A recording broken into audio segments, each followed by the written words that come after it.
So there's been a couple of amazing RPGs coming out, all the way to the point whereas guys, I think I have a new top 10 RPG list. Before we jump into the video, as with all of my top 10s, these are my personal favorite top 10s. So be sure to list yours down in the comment section below. You may see some familiar titles in here because hey, what's my top is my top, but there has been some new and exciting additions to this roster, and that's pretty big because I don't let any RPG into my top 10. All right, let's go ahead and check the video. Coming in at number 10 is Nier Automata. This game is more of a recent modern game, and this character 2B has absolutely made a huge impact on the JRPG community. Fan service. If you have not played this game yet, you are definitely doing yourself a disservice. This game from the outside looking in may just be an internet character craze, but there is so much substance and beauty and mesmerizing allure to Nier Automata. This game's gameplay is absolutely phenomenal. It's one of the best action JRPG gameplays I have ever played. And yes, I've played Bayonetta, I've played Devil May Cry, but when I played this game's action, it just did something different to me. From 2B's fluid animations to the satisfying feeling of when you pull off a correctly timed dodge, everything in this game just works. And don't even get me started on the aesthetic and the desolate nature of the world. Sometimes I found myself just taking in the beauty of Nier's background and the vibe and just everything that this world has been through. You could tell through the way that the game was designed and the way that its environments were developed. This is a true modern masterpiece in the JRPG spectrum. It's beautifully haunting, I always like to call this game, because when I first played it, it was like I was in a trance. I was just experiencing something different, and it was absolutely amazing, but it was also uneasy. The captivating story that you're fighting for mankind when there's barely any mankind to be found is always one of those aspects to this story that I love and enjoy so very much. So this game's story is just one of the top tier stories that I've ever played. So if you enjoy stories, definitely give this one a shot. Coming in at number 9 is Kingdom Hearts 2. Now, I cannot undermine the impact that Kingdom Hearts 2 had on me as a young kid and as a JRPG player.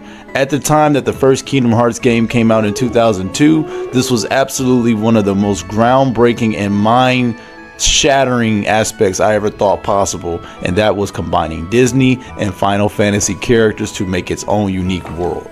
And Kingdom Hearts 2 to this day remains one of the best JRPGs I have ever played. From the combat system, to the characters, to the story, everything about Kingdom Hearts 2 was Kingdom Hearts 1 perfected to me. And they both have special places in my heart. However, I just decided to put Kingdom Hearts 2 as the Kingdom Hearts representative on this list, just because I can interchange the games honestly whenever I feel like it, and they both feel like top tier quality JRPGs for me. However, number 2 was the one that really made a huge impact on me as a kid, as I was a little bit old enough to understand what was going on, and the story was able to reach me a little bit better than from when I was just a kid in 2002. So this game just made a huge impact on me, and I cannot undermine that, and I'm so grateful to have seen this amazing idea, this amazing collaboration come to manifestation through my childhood years.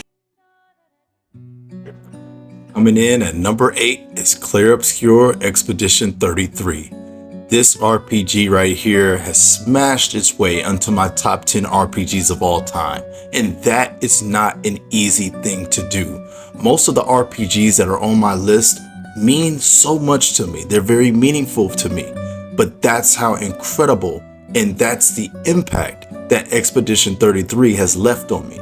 I can't recall the last time I revered a modern RPG in the way that I look at this game. They have so many great things to say about this game, from its characters to its gameplay to its hauntingly beautiful story, all the way into that epic world map that took me all the way back to when I was a kid first playing an RPG or JRPG for the very first time.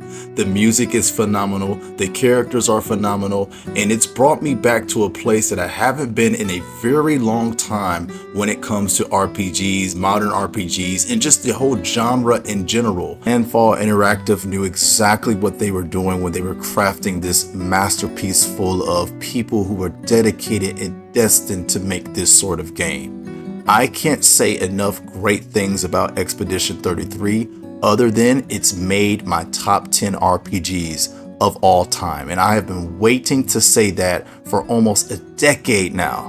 And most of my viewers know I don't gush over every new shiny thing that comes out.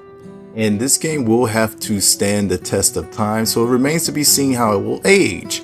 But in the meantime, your Expedition 33 is absolutely deserving of all of the love and praise that it is getting. And for me to play it personally, it has left a profound impact on my gaming journey, especially being a little bit older these days. This was the type of game that got me into gaming. This is the type of game that made me love RPGs.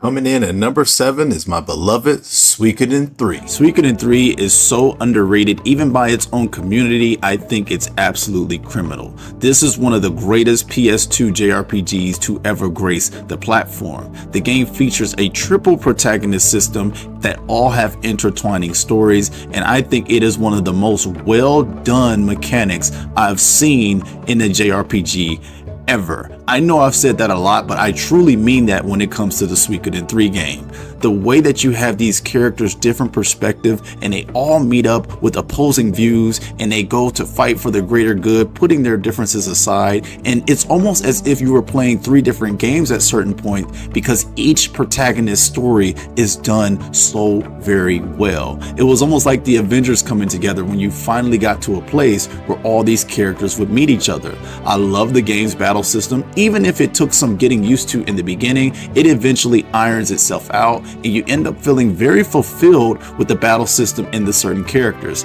And don't even get me started on the characters and their development amongst and along this story. The character development is among some of the best I've seen in a JRPG, something that resonates with me. It resonates with me so deeply, even more so than Suikoden 2. 3 will always have a soft spot in my heart, and I will forever be a Suikoden fan because of this game. Coming in at number 6 is Star Ocean 3 to the End of Time. Now this game to me is the best Star Ocean game that I had played up until recently, maybe, because Star Ocean the Second Story R is pretty darn good.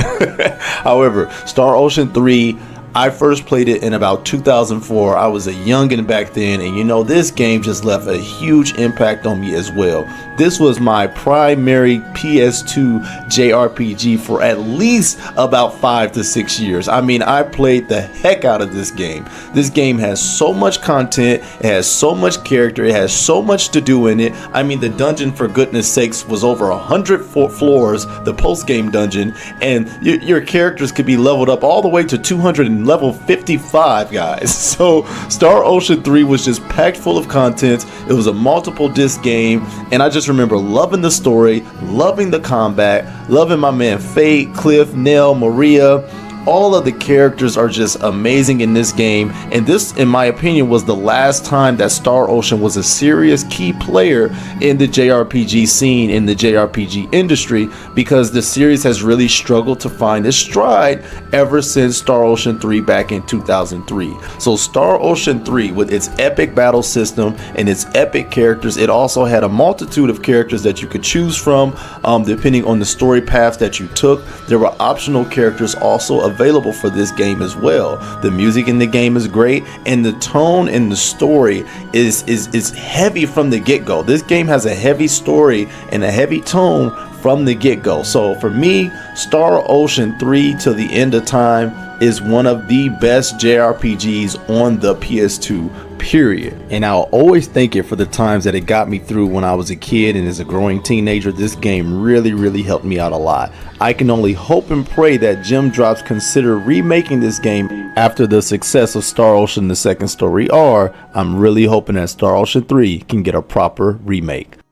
Coming in at number 5 is my beloved Tales of Vesperia. To me, Tales of Vesperia is the best offering of the Tales of series to date. Yuri Lowell, the protagonist, is probably one of the coolest and most awesome protagonists I've seen in any JRPG ever, and the game's beautiful cel-shaded graphics still are amongst the best in this series to date. A lot of people love the plethora of different content that this game has, and it's extremely filled with quality content for you to play and enjoy. The amazing action JRPG battle system is one of the best in the series and allowed for some really cool combos and some really innovative gameplay. I really also enjoyed the story. While it may not be the strongest story you've ever played, it's still a serviceable story that keeps you engaged with the characters along the journey. I still think this game is one of the most beautiful looking JRPGs I've ever played, and I really wish the Tales of series could have stayed in this style, in my personal opinion. But once again, Tales of Vesperia, I've spent so many countless hours on this game just due to the sheer amount of content that is present in this game. This is a JRPG that definitely respects your time, and you will definitely get your money's worth from this game, especially the definitive edition. So if you ever have some free money or some free time, consider checking out Tales of Vesperia, as I believe this game in particular really put the Tales of franchise on notice in the West. Yes, there are people who may say Symphonia or Arise, but for me, Tales of Vesperia was the game that got me into the series, and it's the Tales of game that I still compare all Tales of games to. It is my definitive standard for the Tales of franchise. Number 5 is Legend of Legaia for the PlayStation 1 system, released back in 1998-1999. This beauty of a JRPG is an absolutely underrated gem that I feel like if more people found out, they would be like, how in the world did I miss this game? This game has its flaws, no doubt. Obviously it does. However, I think at the time what it was trying to accomplish was absolutely amazing, and it was unfortunately overshadowed by, of course, the big Final Fantasies of the world back then. But Legend of Legaia is the sleeper hit that you did not know that you need to play. I mean, from this game's battle system alone, the way that it mixes the kind of martial arts and fighting game aspect along with the JRPG nature is absolutely genius and phenomenal to me. And to this day, I have still never seen another JRPG really implement fighting game and JRPG aspects into one synonymous blend the way that this game did it. And the game also had an awesome take on the typical traditional magic skills. What you could really do was absorb the enemies called Siru into your Siru, and eventually you could use those enemies as spells. So it was really cool to capture and gain the power of your former opponents and then use them back on your current opponents. So I really loved how they took the magic system, flipped it, and made it into its own unique thing, sort of like what Brave Fencer Musashi did as well. Now, the game features a young man named Vaughn, and he goes around reviving these things called the Genesis trees as they wade out and get rid of this poison, if you will, to humans called the mist. The mist turns humans into monsters, and sometimes they never get their life back and they never get to see their loved ones again. So for me, this game will always have a special place in my heart. Legend of Legaia for the PlayStation system, and I truly believe that this game really deserves a remake. If this was remade in 2023, all of you guys would be all over it.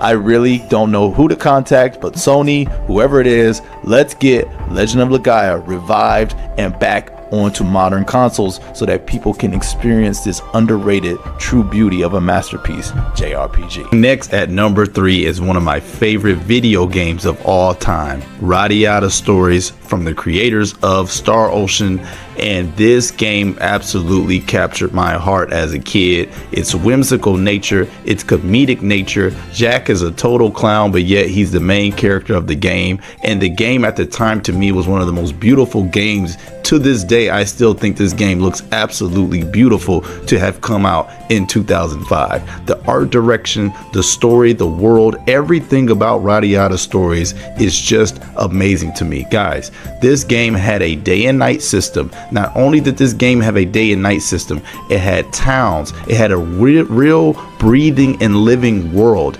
Every single character had their own schedule every single day. Think Suikoden and Star Ocean if it had a baby. That's what Radiata's story is. Suikoden and Star Ocean met up, had a baby, and they created this beautiful mess of a game. I mean, I love Radiata's stories. I mean, I still play this game to this day, figuring out new things about certain towns members, figuring out new things about certain characters in the world, and the way that they made this world just living and breathing. There's also two main story directions that you can take in the game that ultimately alters your ending and your gameplay experience. And guess what? Each side has their own multiple recruitable characters. So this game was just everything. It was way ahead of its time. I truly believe that it deserves a remake or a remaster because Radiata stories went highly underrated and misrated. I think what this game attempted to do, I still have not really seen in the JRPG scene. I mean, a day and night system with a living, breathing, and a live town full of quirky, fun, sometimes serious characters. Radiata Stories is one of the most underrated and unique JRPGs I have ever played in my life. Now, its battle system is like a mini light version of Star Ocean 3, and this is probably where the game is the weakest. The battle system definitely could have used more innovation, and it could have used more care and probably some more thought. However, everything else to me complements this game so well that I can even forgive the somewhat lacking battle system. I absolutely love Radiata Stories to this day. I really truly wish this game would come back. Square Enix Gem Drops, if you guys are listening, do me a favor, remake Radiata Stories and I will buy it 3 times over because this game deserves to come back. It is one of my personal favorites, and Radiata Stories, I think I logged about 500 hours over on this game from doing so many multiple playthroughs. So if you haven't checked it out, consider checking out Radiata Stories for the PS2, one of my favorite JRPGs of all time. And coming in at number 2 is Chrono Cross. I cannot put into words what this JRPG actually means to me. This JRPG is responsible for so much of my love for this genre that it's hard for me to even give this segment words right now. From the music, the story, the characters, the gameplay. I've never played a JRPG quite with the mystique and atmosphere such as Chrono Cross. And to this day, it remains one of my most profound experiences I have ever had playing a video game. In fact, it's so meant to be between us, we even share the same birthday.